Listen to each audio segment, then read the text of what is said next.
Hi guys!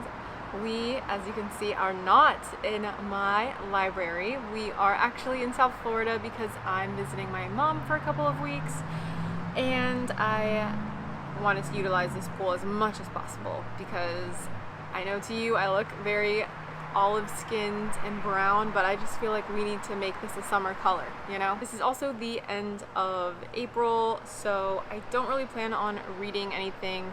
I just want to kind of relax, spend some time with my family, and get back to reading in the beginning of the month. So I'm going to do my reading wrap up, and I decided to do it here. I think this would be a cute little backdrop. So I read a total of 8 books in the month of April. And honestly, I feel like I had a really good reading month. That's what this video is going to be about. This video a thumbs up if you like reading wrap-ups, and feel free to subscribe. But without further ado, let's jump into this reading wrap-up. We're going to work backwards. So the last book I read in the month of April was The Last Thing He Told Me by Laura Dave.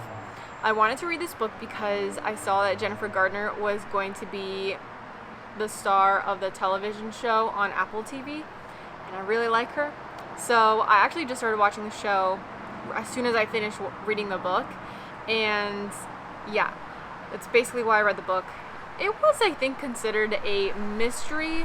I thought it would be a little more thrilling and suspenseful. And it was more of just a lot of mysterious questions, secrets being kept. Overall, I really liked it, but it wasn't a wow. There wasn't any wow factor for me. So I gave that a 3.5 star rating. Then I read The Ashes and the Star-Cursed King by Carissa Broadbent. This was book 2 in the Crowns of Nyaxia duology. And this is a fantasy romance with vampires. I gave this I think I would give this a 4.5 star rating. I really enjoyed this book, and this duology in general was very good. I made a dedicated video to this duet.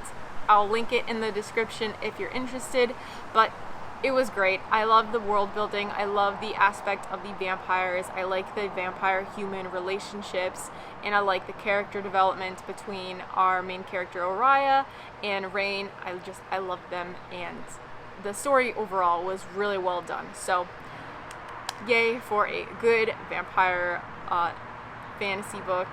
It was good. I recommend.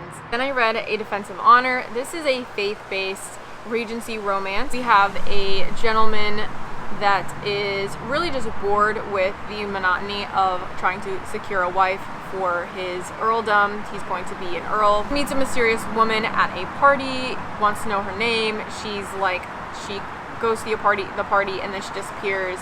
Very mysterious. We find out she has a lot of secrets, and it kind of just goes from there. It was really good, very heartfelt, very sweet, adorable. I feel like anyone could read it and enjoy it, and it does read like a Regency romance as far as the plot. The writing style is a little more contemporary, but I think if you're interested in a Regency romance, you will really like it. I think I give that book a 4-star rating, so definitely recommend checking it out. And I think I also did a reading vlog for that one too. Go ahead and check the link in the description if you're interested in learning more about that particular book. But then I read the Remnant Chronicles series. This is by Mary E. Pearson. She wrote the duology Dance of Thieves and Vow of Thieves, and it takes place before the events of that duology. So if you have not read Dance of Thieves yet, go ahead and read the Remnant Chronicles and then come back and read Dance of Thieves and Vow of Thieves. I did the opposite. I read it backwards, but I think it was fine. It didn't really hinder anything. I feel like there was just some questions I had when I read Dance of Thieves that would have been answered if I had read the Remnant Chronicles first. Hope that made sense. Overall, I really enjoyed that book series. It was very fun. I love the characters, the love triangle. I wish it ended a little differently and people ended up with different people, but I don't feel like that was to the writing style. I think that was just my own personal preference. So still highly recommend checking this one out as well. I want to give it I'm so close to giving it a 5-star rating, and the only reason why I didn't is, again, because of the love interest. I just wanted someone to be with somebody else at the end. That's the only thing making me not make this a 5-star read, but I recommend this to everyone. Please give it a read. It was fun, it was entertaining, it had action, it had political intrigue, it had a little bit of romance, but it is clean. Like it's YA, so it's nothing really going on there.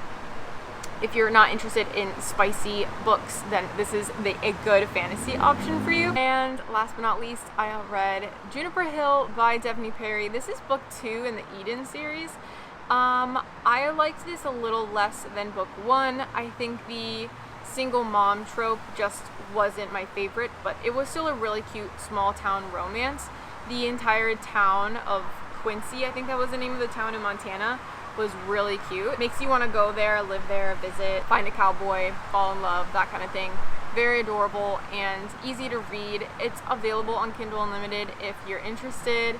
So I would recommend reading these. I think they're just a really sweet small town romance. I recommend. I feel like the mystery towards the end was kind of cliche, but again, your own preference. I feel like it just depends on what that is, but for me, I just preferred book 1, but I'm still gonna recommend this one to you anyway. But yeah, that is all the books that I read in April. Very happy with what I was able to read, and I feel like I didn't read any bad books, so I'm happy nevertheless. But I'm done talking and I'm ready to jump in the pool now, so thank you so much for watching. I hope you enjoyed this little different background, and I will catch you in my next video. Bye!